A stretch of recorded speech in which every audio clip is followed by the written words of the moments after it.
Plus de 2000 ans séparent le Paris d'aujourd'hui du petit bourg de Lutèce. Remontez le temps avec moi. En 4 épisodes, je vous emmène de la petite histoire de Paris à la grande histoire de France.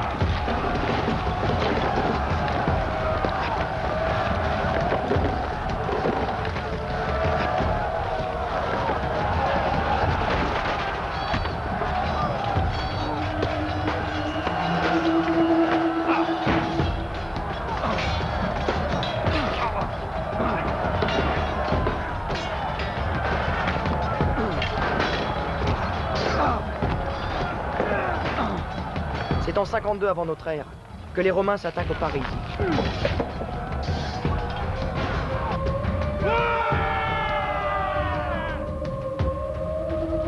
Les soldats romains s'emploient à exercer de sévères représailles contre le peuple des Parisis, récemment rallié à un certain Vercingétorix.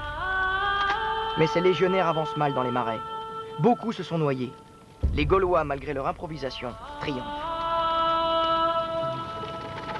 Jules César a envoyé ses meilleures troupes sur les bords du fleuve. De cet affrontement historique pour Lucotessia, va naître la ville que nous connaissons.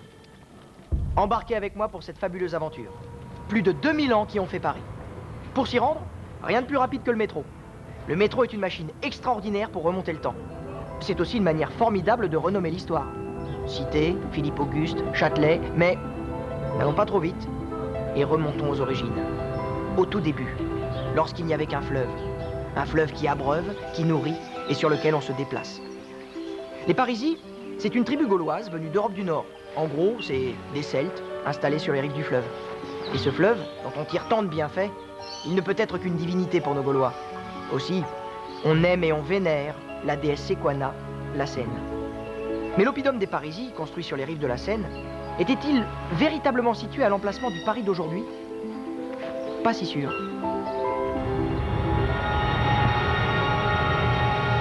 Si pendant des siècles, les historiens ont répété que la ville des origines se situait sur l'île de la Cité, force fut de constater qu'on avait beau creuser et creuser encore, pas la moindre trace de la fameuse agglomération gauloise. Et pour cause, pour trouver la vraie ville gauloise, il faut suivre le cours de la Seine à quelques kilomètres de là. Il semblerait que c'est ici, dans ce vaste méandre, qu'est né Paris. Alors, bienvenue à Lucotessia, la ville gauloise. Nous devons la découverte de cette cité gauloise au chantier de construction du super périphérique parisien. En 2003, les travaux de l'A86 exhument les restes d'une importante ville.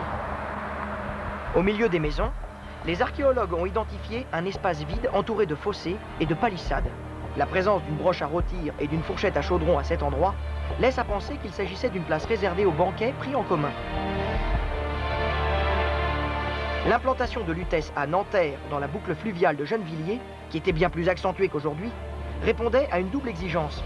D'abord, une sécurité géographique, offerte par le fleuve et par le mont Valérien. Mais surtout, un double accès à l'eau, source de richesse et axe d'échange. Quel choc pour les Parisiens. Dire que les premières traces de la ville la plus importante des Parisis étaient enfouies dans le sous-sol de Nanterre. Mais revenons aux prémices de notre histoire. Depuis qu'ils ont dû battre en retraite dans les marais, les Romains, sonnés par la défaite, veulent leur revanche.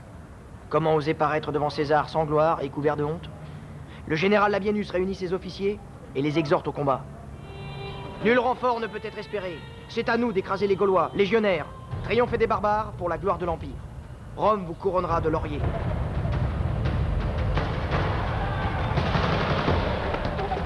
Dans le camp gaulois, la joie de la victoire efface la douleur et la peine du combat.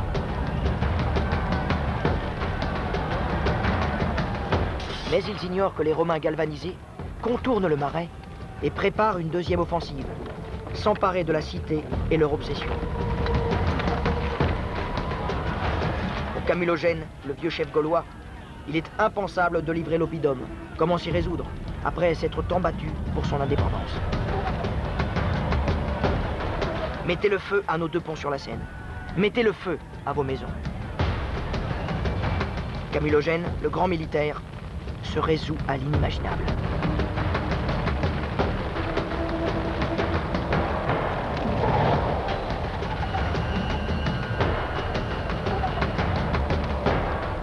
Au petit matin, Lucotecia n'est plus.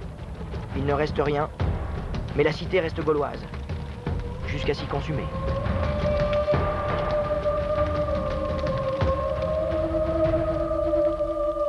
La ville est réduite en cendres. Pourtant, peu après, non loin de ces décombres, se joue l'affrontement final pour un bien curieux enjeu. Posséder une ville qui n'existe plus. Les légions romaines défient encore les opiniâtres gaulois, sur la plaine de Garanella, au bord de la Seine. Le choc est épouvantable. Le sang coule et abreuve la terre. Les Romains, face à l'armée gauloise, les attaquent aussi par derrière. Ils leur interdisent dès lors toute retraite. Le combat tourne au carnage, tandis que s'élève la longue plainte des blessés de la plaine de Garanella. Au soleil couchant, au milieu de flèches et javelots brisés, gisent des milliers de cadavres gaulois. Parmi ceux-ci, Camulogène, mort les armes à la main jusqu'au bout, pour une Lutèce déjà détruite. Plus tard, on baptisera la plaine de Grenelle Champ de Mars. Le champ de la guerre. Et c'est à cet endroit, au milieu des restes gaulois, que se dresse aujourd'hui la Tour Eiffel. Pour moi, la Tour Eiffel est un monument à la gloire de ces guerriers du passé. Bientôt, la bataille d'Alésia aura définitivement raison de la résistance gauloise. Et Vercingétorix, leur chef, mourra étranglé dans une prison romaine. Dans la Gaule désormais conquise, les Romains veulent reconstruire Lucotecia. Mais on s'interroge. Pourquoi ne pas opter pour un nouvel emplacement beaucoup plus favorable? Car près du Champ de Mars, où les Romains ont remporté la victoire, se trouve un chapelet de petits îlots, rendant le franchissement du fleuve plus facile.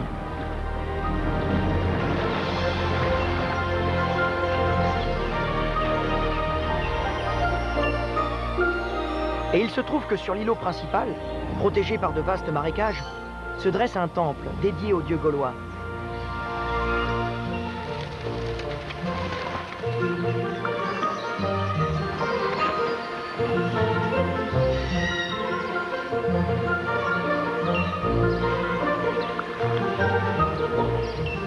Alors les Parisis, incités par les Romains victorieux, viennent se regrouper autour de ce lieu de foi et de dévotion.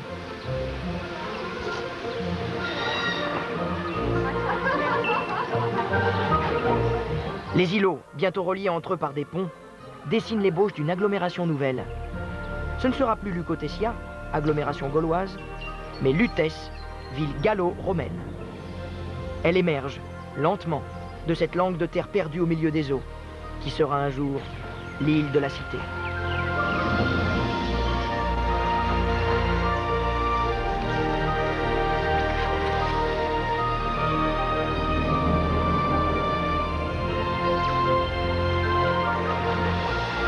Comme par le passé, les Parisis vivent du fleuve et par le fleuve. Les nouveaux Lutétiens réclament aux voyageurs qui veulent franchir leur pont ou passer avec leur barque d'acquitter des droits de passage. Plus tard, la devise de Paris, fluctuat nec mergitur, elle tangue mais ne coule pas, se voudra l'héritage de ce lien originel et nécessaire avec le fleuve. Mais la ville s'étend inexorablement, déborde sur les rives, monte vers les collines, et elle va insensiblement s'éloigner de la Seine, le fleuve nourricier. L'incendie de Lutèce et la défaite d'Alésia signèrent la mort d'une culture indépendante. Tout un mode de vie, avec ses traditions, ses légendes, ses croyances et sa langue, fut bouleversé.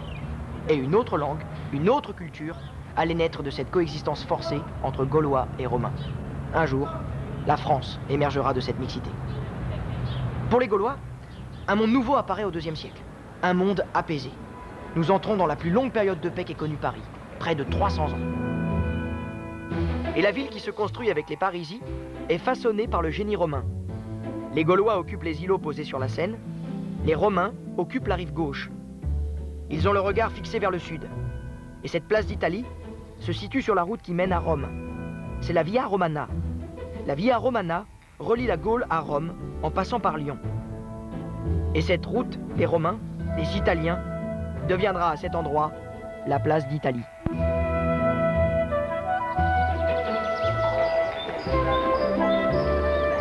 En ce IIe siècle, Lutèce est le lieu de tous les plaisirs.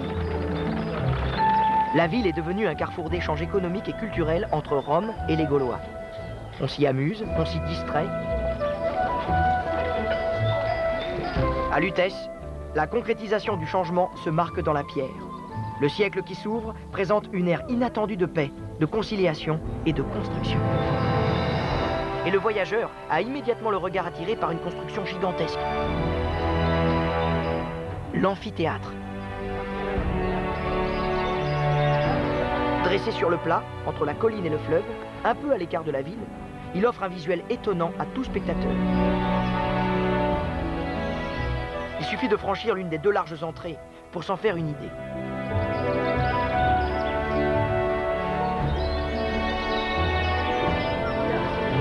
Attirés par le spectacle, Gaulois et Romains se mêlent aux arènes de Lutèce pour assister à des tragédies, des comédies et des combats. Quant au confort, il est excellent. Une toile est tendue au-dessus des gradins pour épargner aux spectateurs les rigueurs du soleil ou le désagrément d'une averse. Assis sur ces gradins, en arc de cercle, cet amphithéâtre, le plus beau et le plus riche de toute la Gaule, est constitué de pierres sculptées, de colonnes couvertes de tuiles, de statues offertes à l'adoration des dieux. Et quelle maîtrise technique! Des niches creusées dans le mur au fond de la scène favorisent une parfaite acoustique. Les combats de gladiateurs et de bêtes sauvages ont depuis toujours les faveurs du public. Et le meilleur, c'est quand les gladiateurs sont disposés à s'entretuer. Le public admire le courage et l'habileté de ces superstars. Les gladiateurs viennent d'horizons divers, hommes libres ou esclaves, car dans l'arène, seul compte la valeur du combattant. Les plus illustres gagnent la gloire, d'autres la liberté. Les perdants n'y gagnent que la mort. En l'an 280, les arènes de Lutèce seront détruites lors des invasions barbares. Et le temps fit son œuvre. Longtemps on crut que tout avait disparu, qu'il ne restait plus rien de ces arènes. Mais non, elles vont savoir réapparaître et s'imposer dans le paysage parisien. En 1860, lors du percement de la rue Monge dans le 5e arrondissement, les ouvriers tombèrent sur des restes bien étranges.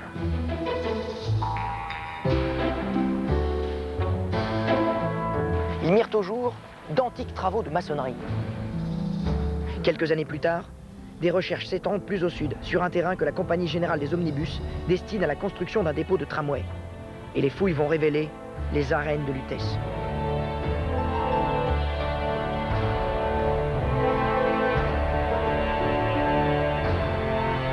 Mais la municipalité ne s'inquiète guère de cette extraordinaire découverte. L'important est de créer une rue droite et large. Dans cette folie de construction et de remaniement, qui se soucie de préserver quelques vestiges antiques? Hélas, une partie fut bel et bien livrée aux pioches des démolisseurs. C'est toutes les arènes qui risquaient d'y passer. C'est alors que Victor Hugo intervint. En 1883, l'auteur de Notre-Dame de Paris adresse une lettre au conseil municipal de la capitale. Il n'est pas possible que Paris, ville de l'avenir, renonce à la preuve vivante qu'elle a été la ville du passé. Le passé amène l'avenir. Les arènes sont l'antique marque de la grande ville. C'est un monument unique. Il n'a pas tort. Dans l'Antiquité, les arènes de Lutèce sont un des plus impressionnants amphithéâtres de la Gaule, capable d'accueillir 17 000 spectateurs. La scène de théâtre, élevée sur un podium, fait plus de 41 mètres de longueur. Et c'est au centre, sur son immense piste de forme elliptique de près de 53 mètres par 47, que les plus acharnés combats d'hommes et d'animaux se livrent.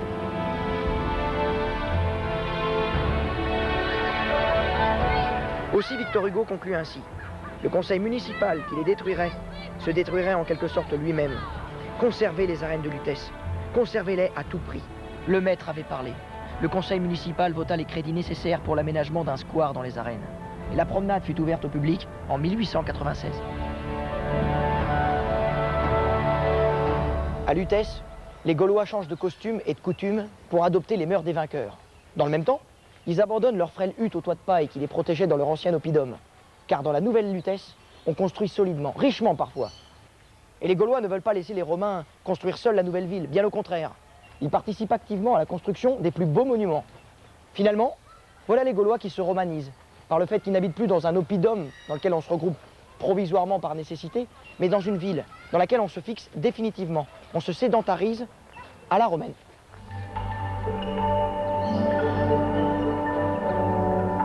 Chacun a ses quartiers.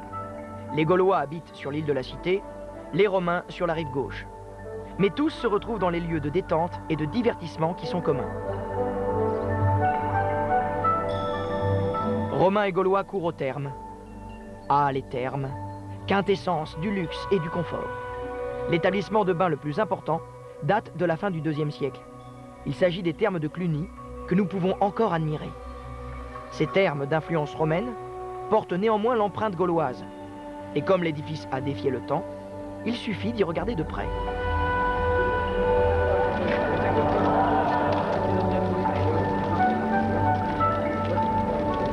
Ouverts le plus souvent à tous et gratuitement, ces thermes constituent alors un espace de détente et de loisirs. C'est un point de rencontre et un lieu d'hygiène.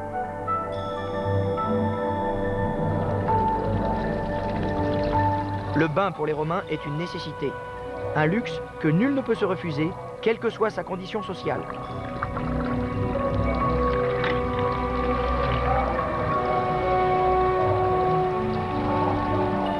Après un peu d'exercice physique, on passe volontiers de la salle tiède, le tépidarium, à la salle chaude, le caldarium, puis à la salle froide, le frigidarium, et enfin à la salle de repos où on se retrouve entre amis. On joue au dé, on lit, on s'y restaure, on peut même y traiter d'affaires, mais avant tout, on s'y délasse. Ces termes sont évidemment d'influence romaine, mais on aurait tort de n'y voir qu'une pure implantation de l'occupant sur une population. Les Parisiens ont participé eux-mêmes à la construction de l'édifice qui a défié le temps. Les Parisiens étaient conscients de prendre leur destin en main. Ils supervisaient eux aussi la construction et la gestion de la ville. C'est sûrement dû à cette vitalité que Lutèce est devenu Paris. Gaulois et Romains se sont donc unis pour construire Lutèce, pour construire une ville de luxe et de volupté. Ces termes, qui leur étaient si chers, ont traversé le temps. Elles ont été utilisées jusqu'à la fin du IVe siècle. 300 ans de bain à la mode romaine. Mais les thermes n'ont jamais cessé d'être occupés. À la fin du XVe siècle, la construction de l'actuel hôtel de Cluny inclut une partie des vestiges anciens. Ils deviennent alors la propriété de l'abbaye de Cluny et les abbés utiliseront certaines salles comme réserve de fourrage. Il faudra attendre 1819 et la volonté du roi Louis XVIII pour que les bains soient dégagés et enfin rendus à la curiosité des Parisiens. En passant sur le boulevard Saint-Michel, on peut apercevoir les vestiges des murs du caldarium avec sa voûte effondrée.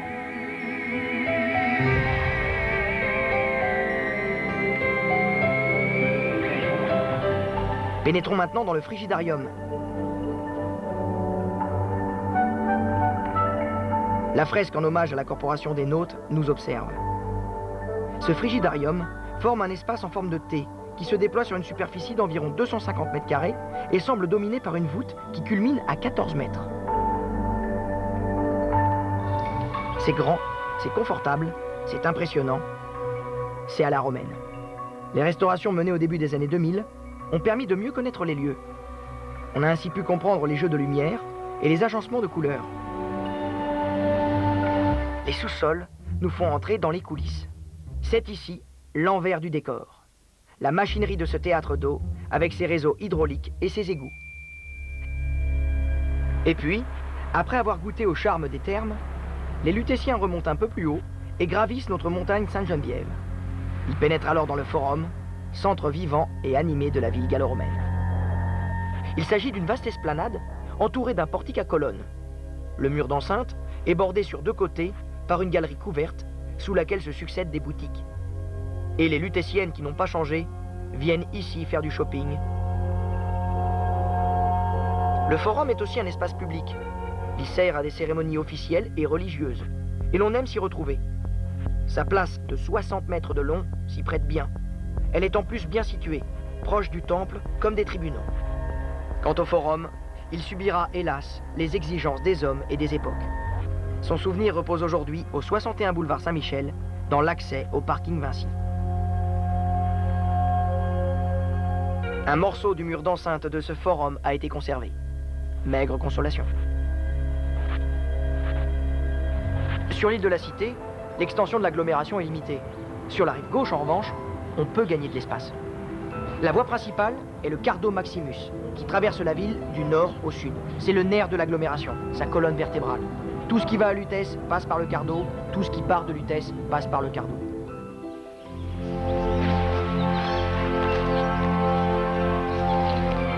Cette rive gauche inspire les architectes romains.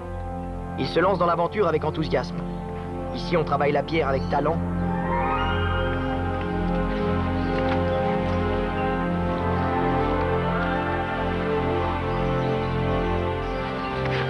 Cette Lutèce-là n'a rien d'une cité gauloise. Elle bénéficie du confort moderne. À la mode romaine, un bassin est construit à une vingtaine de kilomètres au sud. La pente douce d'un aqueduc apporte enfin l'eau dans les beaux quartiers de Lutèce. C'est une nouveauté. Les Gaulois, désormais, n'ont plus besoin de s'abreuver directement à la Seine. En dépit de l'implication gauloise, l'architecture urbaine reste typiquement romaine. Des rues rectilignes se coupant à angle droit. En un siècle d'existence, la ville est devenue une cité fort courue et très peuplée. Près de 10 000 habitants se sont établis sur l'île de la Cité et la rive gauche.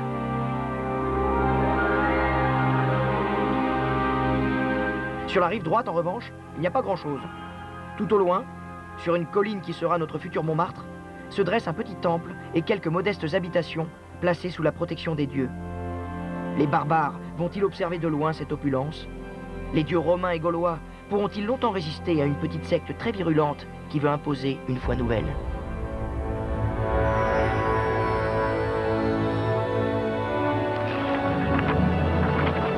Après une longue période de paix, la Gaule est menacée par une vague de migration.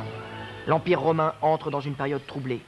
Et le christianisme qui se répand contribue à fissurer une unité bien difficile à maintenir. Au milieu du IIIe siècle, Lutèce est devenue une ville importante. Suffisamment pour que l'on songe à venir évangéliser sa population. Car ici, on adore encore majoritairement Toutatis et Jupiter. Dieux gaulois et dieux romains sont honorés sur les mêmes autels. Et ça donne un cocktail assez réussi. Mais en Italie, un évêque d'une grande ferveur religieuse brûle de répandre la foi chrétienne. C'est un certain Dionysius, que nous appelons Denis. Prêt à transmettre l'évangile, à convertir, il implore au pied de l'évêque de Rome une mission de catéchisation. Les persécutions envers les chrétiens le tourmentent. Il est question de torture en public. On reproche aux chrétiens de s'écarter de l'ordre social, de ne pas sacrifier aux rites de la religion romaine. Notre évêque de Rome a donc mieux à faire que de répondre à un exalté. Du coup, il croit se débarrasser de l'importun en lui assignant une mission difficile, convertir les Gaulois et qu'ils se débrouillent avec ça. Car ces gens-là, c'est bien connu, se montrent rétifs à tout changement. Ils s'accrochent obstinément à leurs vieilles idoles.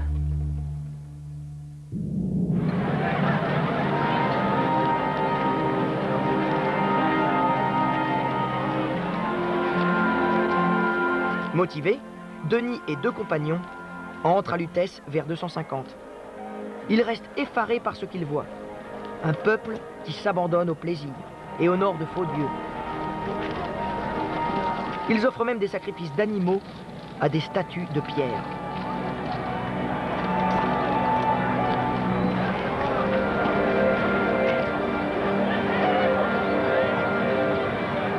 Mais le danger guette. À Lutèce aussi, les chrétiens sont persécutés.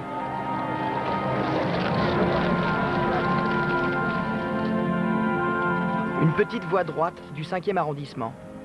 Une rue qui semble assoupie dans un sommeil provincial. Et cet immeuble qui fleure bon le modernisme des années 60, que vient-il faire dans notre histoire? Une entrée de parking, sombre, banale, discrète. Sous les voitures bien rangées, un escalier de pierre nous conduit au passé. En descendant les marches, on croit remonter les siècles.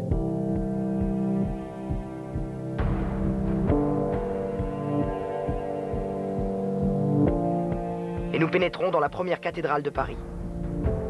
Dans ses profondeurs, en ces lieux souterrains transformés par la piété des hommes, Saint-Denis prêcha en secret la foi du Christ. Et puisque Saint-Denis fut le premier évêque de Paris, l'église clandestine dans laquelle il catéchisa dès l'an 250 fut bien la première cathédrale de la capitale. Des siècles de dévotion ont ici révéré le souvenir du saint.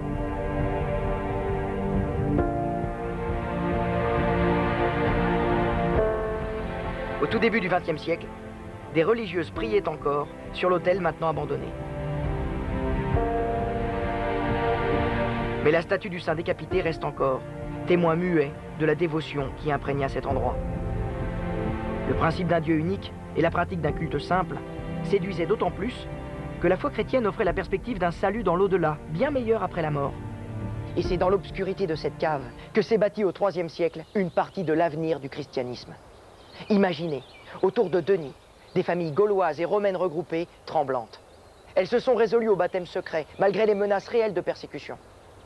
La pratique du culte de cette église primitive est d'une grande simplicité. Les fidèles se réunissent dans une cave ou dans la maison de l'un d'entre eux. On y accueille les nouveaux convertis en les baptisant. On y pratique un repas fraternel, l'Eucharistie, au cours duquel on communie. On y dit des prières. Bienvenue dans notre cathédrale, mes chers frères et sœurs. Aujourd'hui, Lorsque Denis parle, dans sa cathédrale souterraine, il convainc. Animé par la profondeur de sa foi, il cherche à éveiller une conscience spirituelle, un amour du Dieu unique qui conduira le croyant sur le chemin de la félicité. Et peu importe le lieu où il prêche, puisque le monde entier est l'ouvrage de Dieu.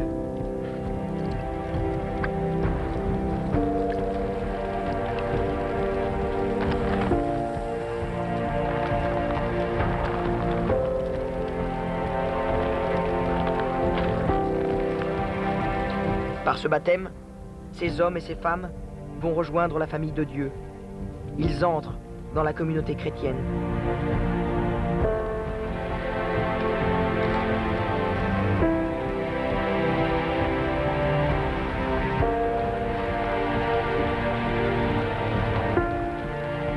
Par le baptême, les péchés sont pardonnés et l'on reçoit le don de l'Esprit en s'unissant au Christ mort et ressuscité, symbole d'une vie nouvelle. Intégrés dans la communauté formée, les nouveaux baptisés se doivent d'aider les plus démunis.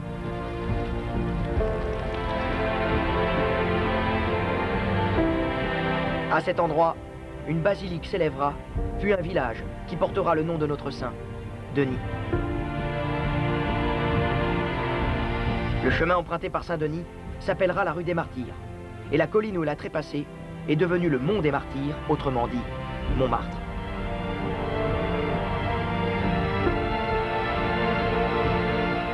En 1133, Louis VI y fonda une abbaye bénédictine, véritable lieu de dévotion pour les pèlerins nombreux à vouloir emprunter les pas de Saint-Denis.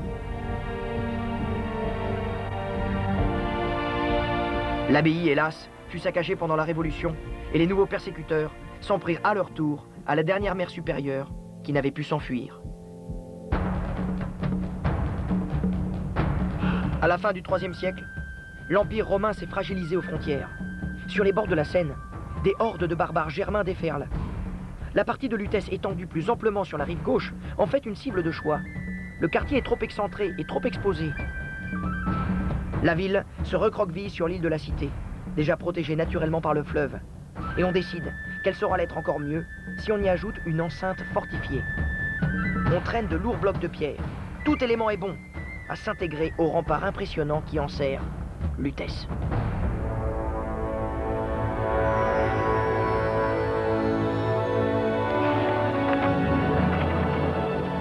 Lutèce est à l'abri, protégée par sa nouvelle fortification. Derrière moi, la station de métro Saint-Martin.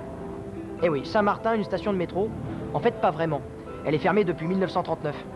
Et aujourd'hui, elle est gérée par l'armée du salut. Ces quais sont réservés à l'accueil des déshérités durant l'hiver. Les SDF peuvent ainsi y passer la nuit et trouver refuge et un peu de chaleur. Donc par la grâce de cette station désaffectée, les sans-abri se placent ainsi sous la bonne garde de Saint-Martin, un homme généreux qui se consacra aux pauvres et qui devint l'apôtre des Gaules du IVe siècle. IVe siècle, où la ville est certes protégée, mais n'est pas encore un centre de pouvoir.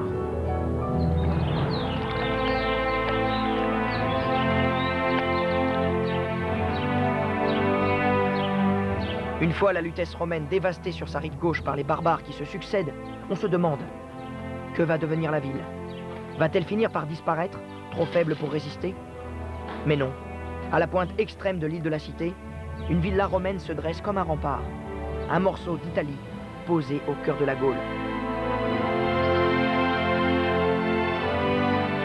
En dépit de ses malheurs, la cité résiste. Dès le mois de janvier 358, Lutèce devient capitale. Le puissant Julien a été nommé empereur en Gaule par Constance, l'empereur de Rome. Et Julien adore Lutèce. Il aime la ville pour son île, proche et lointaine à la fois, accessible et isolée. Il aime la ville quand le fleuve se fait calme. Il aime la ville quand les eaux soudain tempétueuses se gonflent et viennent lécher les pans des maisons alignées sur les berges.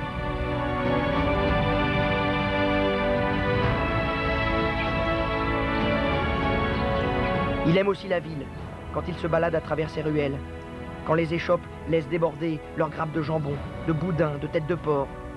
Il aime toujours la ville quand les poissons fraîchement pêchés et les fromages s'alignent sur les étalages, quand les odeurs douces d'orge fermentée et de menthe s'échappent d'un atelier où l'on prépare la bière celte si appréciée des Parisiens.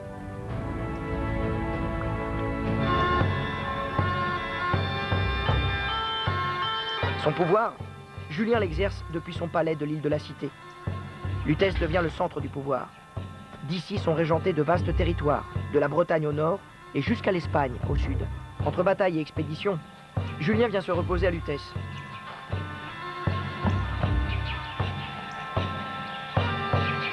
Mais dès qu'il le peut, Julien revient sur les bords de la Seine. Paris sera toujours Paris, c'est sûr. Mais à partir de quand Paris est-elle devenue Paris? L'empereur Julien s'obstine encore à appeler sa capitale Lutèce, à la manière romaine. Mais les habitants eux-mêmes appellent leur cité la ville des Parisis. L'identité de Paris émerge déjà. Le premier témoignage que nous possédons en ce sens est matérialisé par une borne romaine, datant de l'an 307. Cette borne a été découverte en 1877. À l'époque mérovingienne, cette borne a été réutilisée en sarcophage. Et dans les veines de la pierre apparaissent des inscriptions. Les lettres gravées n'indiquent pas Lutèce, mais bien Civitas Parisiorum, la ville des Parisis. Paris ou Lutèce? Peu importe. Julien et ses soldats adorent les bords de la Seine qu'ils ont pacifiés. Mais en 360, Rome leur ordonne de quitter ces doux rivages. Ils doivent s'en aller en Mésopotamie affronter les Perses. Mais les légionnaires se rebellent. Ils traversent la ville et promettent de ne jamais se séparer de Julien, leur véritable chef. Des manifestations dans les rues de Paris, on n'avait jamais vu ça. Les soldats ne veulent pas partir. Ils ne veulent plus subir les décisions du pouvoir central. Paris doit remplacer Rome et Julien doit devenir le seul maître de tout l'Empire.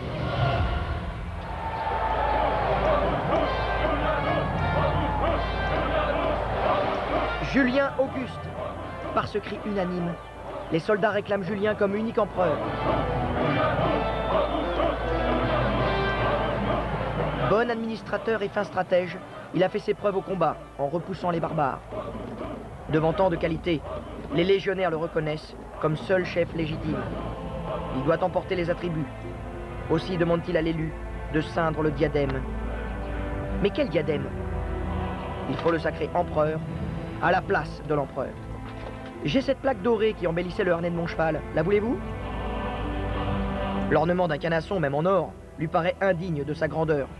C'est alors qu'un centurion retire son collier torsadé.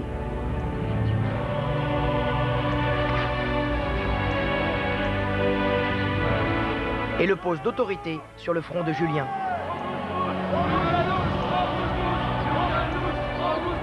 Ainsi fut fait. Par ce simple geste, appuyé par toute l'armée de la Gaule, Julien est devenu empereur romain. Et Paris est devenu le cœur de l'Empire.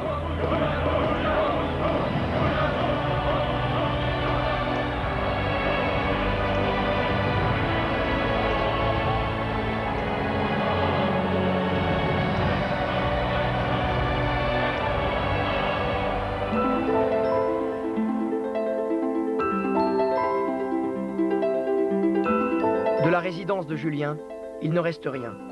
Mais l'endroit est demeuré palais à travers les siècles. C'est aujourd'hui le palais de justice de Paris, et il reste un grand monument.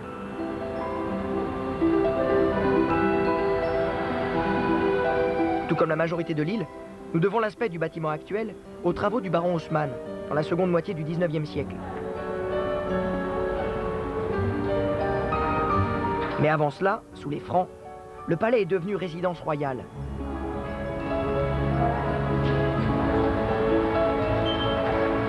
Véritable expression du pouvoir royal, le roi gouverne et rend sa royale justice en présence de ses conseillers.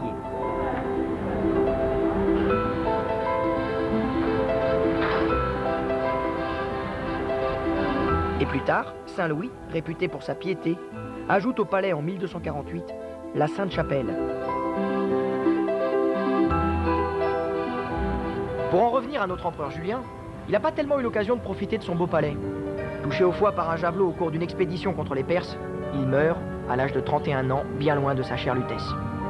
Son successeur, Valentinien, va s'installer dans le palais de l'île de la Cité et promulguer des édits impériaux qui répandent partout le nom de Lutèce. Pour les Parisis, leur ville est devenue le centre du monde. Même le monde religieux ne peut ignorer Paris, et les grandes figures du christianisme se doivent de passer par là.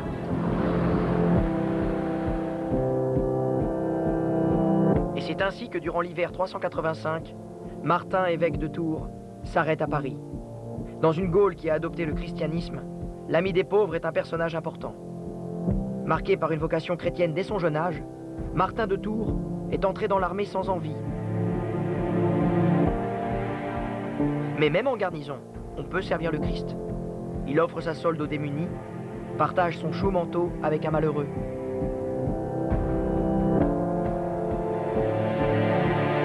Vers 20 ans, il abandonne ses fonctions militaires pour devenir ermite avant de fonder des monastères. Il n'aura de cesse d'évangéliser la Gaule pour distinguer les déshérités de ses bienfaits. Si bien que les habitants de Tours le voient en saint homme et le nomment évêque sans qu'il l'ait voulu. Pour autant, il ne change rien à ses habitudes alors que sa réputation grandit. Arrivé à Paris, l'évêque s'arrête devant un lépreux agenouillé. Le prélat ne voit qu'un misérable lépreux, au visage défiguré. Il s'approche du malheureux, se penche sur lui et dépose sur sa joue abîmée un baiser fraternel, avant de le bénir. Aussitôt, le lépreux est guéri et une légende vient de naître, la légende de Saint-Martin. Martin ne reviendra plus à Paris. Un oratoire sera construit à l'endroit de cette guérison miraculeuse. Puis s'élèvera une chapelle et enfin un important monastère. L'apôtre des Gaules continua d'accomplir des miracles. Sa vie est une suite de prodiges. Dans sa géographie, la ville moderne n'a pas effacé le souvenir du saint. La voie romaine du Nord, où jadis il guérit le lépreux, est aujourd'hui la rue Saint-Martin.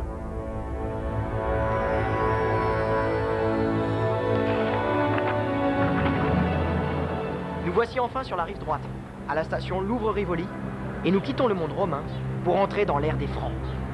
Venus du sud, les Romains ont naturellement privilégié le sud de Paris, la rive gauche. Les Francs venus du nord vont de la même manière développer le nord de la ville, la rive droite. Au 5e siècle, l'Empire romain agonise. Paris entre dans des temps nouveaux que l'on appellera plus tard le Haut Moyen-Âge. En cette période de mutation, Paris est à prendre, mais par qui? Childéric, fils de Mérovée, est un roi franc régnant sur un petit territoire au nord de la Gaule, dont le centre est la Belgique actuelle. Il occupe une position importante liée au pouvoir romain. Mais l'homme est ambitieux. Prendre Paris est pour Childéric l'occasion d'assurer sa lignée, celle des Mérovingiens. Depuis les grandes invasions, les 4 plus grandes tribus barbares, Visigoths, Burgondes, Francs et Alamans s'affrontent, en profitant de l'absence d'autorité romaine pour tenter de s'imposer et d'agrandir leur territoire. En 476, Childéric avance sur Paris avec ses redoutables guerriers.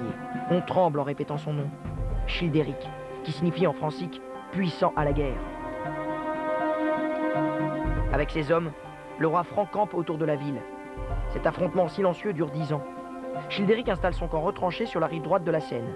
Il dresse une haute tour de guet, un lover en langue franque, et de ce lover, nous ferons notre Louvre. Cette jeune femme de caractère, c'est Geneviève. Elle n'a rien du stratège militaire.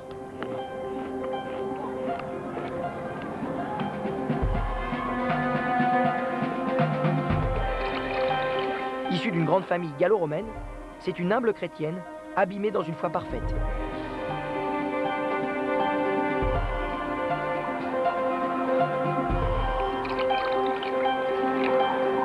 Elle sait que Dieu veille sur elle et sur le peuple. Armée de sa spiritualité et de sa bonté, elle dissuade Childéric d'entrer dans Paris. Cette folie entraînerait une guerre avec le général Syagrius, le dernier Romain à vouloir régenter la Gaule.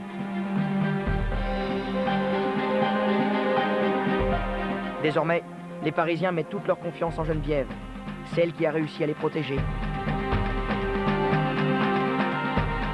Son charisme, sa foi chrétienne, son autorité et ses richesses lui permettent de prendre la haute main sur le destin de la ville. En 481, Childéric s'envole pour le Valhalla, le paradis des guerriers germains. Il laisse à son fils Clovis le soin d'achever son œuvre. Du haut de son lover, Clovis contemple la cité plantée au milieu du fleuve. Il compte faire de Paris une cité franque. Après avoir écrasé Syagrius et les dernières troupes romaines en Gaule, Clovis lève le siège de Paris. Geneviève, la pieuse chrétienne, accepte avec soumission l'autorité du païen Clovis. Il faut dire qu'elle n'a pas vraiment le choix, obligée de céder devant la force des armes. Paris est dominé par Clovis et par une nouvelle culture, celle des Francs. Des Francs qui ont leur propre dieu. Mais au 5e siècle, le temps est à la christianisation du pays. À Paris, l'évêque Marcel va jouer un rôle essentiel dans la conversion de tout un peuple. Et pour retrouver la trace de l'évêque, il faut porter notre regard ici, au carrefour des Gobelins, à l'angle du boulevard Saint-Marcel. À l'époque, dans ces terrains hors les murs de la ville, les marais grouillent de bestioles plus ou moins sympathiques. Sous la vase des marais parisiens, un monstre impressionne les habitants. Leur imagination en fait un animal maléfique. L'évêque Marcel, peut-être particulièrement vigoureux ou alors très courageux, n'hésite pas.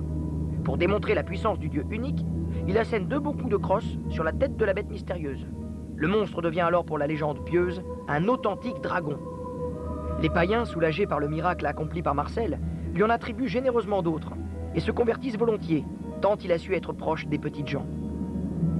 Canonisé pour avoir extirpé le mal du marais et libéré les riverains du monstre qui les menaçait, Saint Marcel devient le protecteur des habitants du quartier, lui qui savait si bien les rassembler. Et les habitants peuvent tout lui demander. À sa mort, en 436, l'évêque Marcel est enterré près de l'endroit où il a accompli son exploit. Très vite, on se précipite de toute la ville pour toucher le tombeau, demander la bonne fortune et la santé. Un oratoire est construit avec un petit autel. Certains fidèles vont même jusqu'à vouloir se faire enterrer à ses côtés. Peu à peu, se constitue le premier cimetière chrétien de la Gaule. Il n'y a hélas plus de traces visibles aujourd'hui, ni du cimetière, ni de l'oratoire. Mais reste en mémoire la vitalité des conversions que l'Église chrétienne lui doit.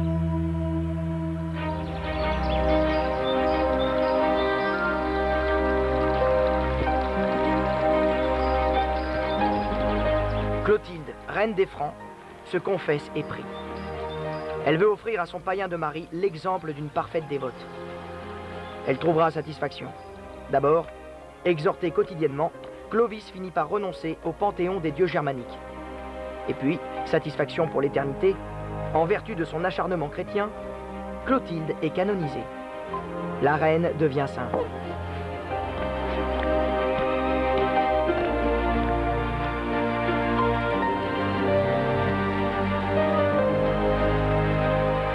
Mais revenons à Clovis, qui accepte le baptême à Reims. Une cérémonie qui fera dans les siècles à venir les belles pages d'ouvrages édifiants et fixera le sacre que les dynasties successives adopteront en montant sur le trône de France. En 502, Clovis choisit de s'établir à Paris et s'installe dans le palais de la Cité. Une nouvelle histoire s'ouvre. Elle se prolonge jusqu'à nous. Avec le roi, toute une administration vient à nouveau occuper le palais et ses dépendances. De sa ville, Clovis peut contempler son œuvre. Il a conquis toute la Gaule, à l'exception de la Provence et du Roussillon. Il peut mourir en paix. En novembre 511, Clovis tombe brusquement malade et succombe. Que faire de la dépouille? On choisit de la garder à Paris. La présence du tombeau du premier roi chrétien rehaussera le prestige et la grandeur de la ville. Sainte-Geneviève et Clovis furent inhumés côte à côte sur le mont Lucotitius, notre montagne Sainte-Geneviève. Avec la conversion de Clovis, la royauté franque a gagné sa légitimité. Acceptée par le peuple gallo-romain et soutenue par l'Église, elle est devenue solide. au détriment des autres royautés barbares qui, elles, disparaissent. Pourtant, nos ancêtres n'ont pas manifesté une grande vénération pour la tombe du premier roi chrétien. Elle a disparu, on ne sait pas quand et on ne sait pas comment. En revanche, on connaît bien mieux l'histoire de la tombe de Sainte-Geneviève. Cette tombe, elle est là, toujours offerte à notre dévotion. À 2 pas du Panthéon, sous les voûtes de l'église Saint-Étienne-du-Mont, le souvenir de la sainte nous attend. Autrefois, une châsse contenant des reliques de la sainte patronne de Paris était régulièrement portée en procession à travers les rues.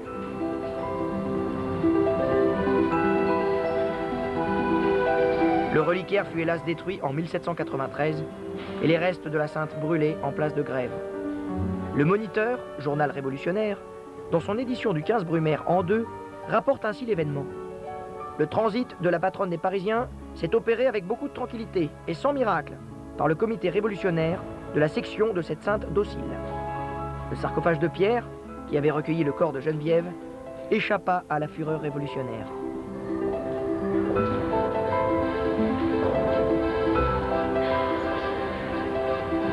Retrouvé en 1802, il fut transféré en cette église Saint-Étienne-du-Mont et recouvert d'un riche manteau d'orfèvrerie.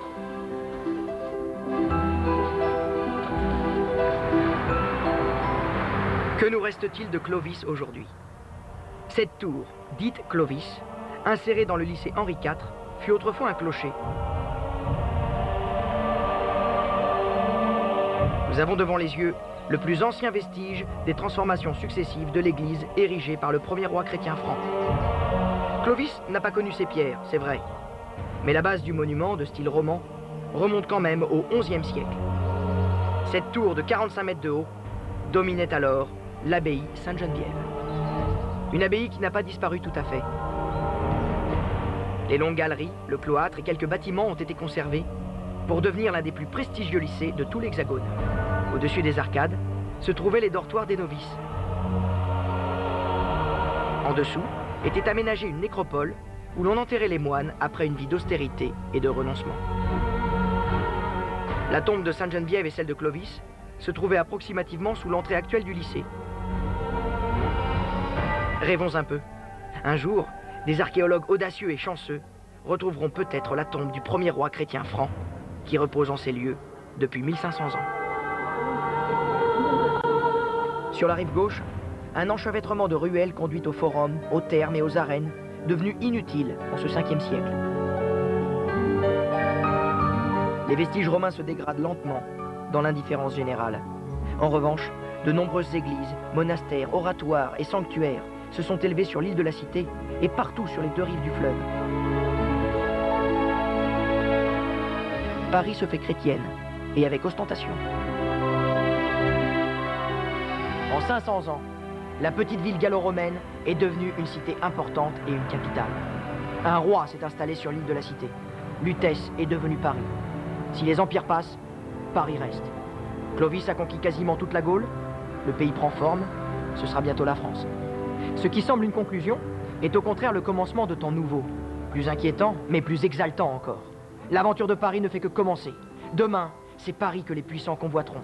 C'est à Paris que les princes vont s'affronter. C'est à Paris que va s'exprimer la fureur populaire.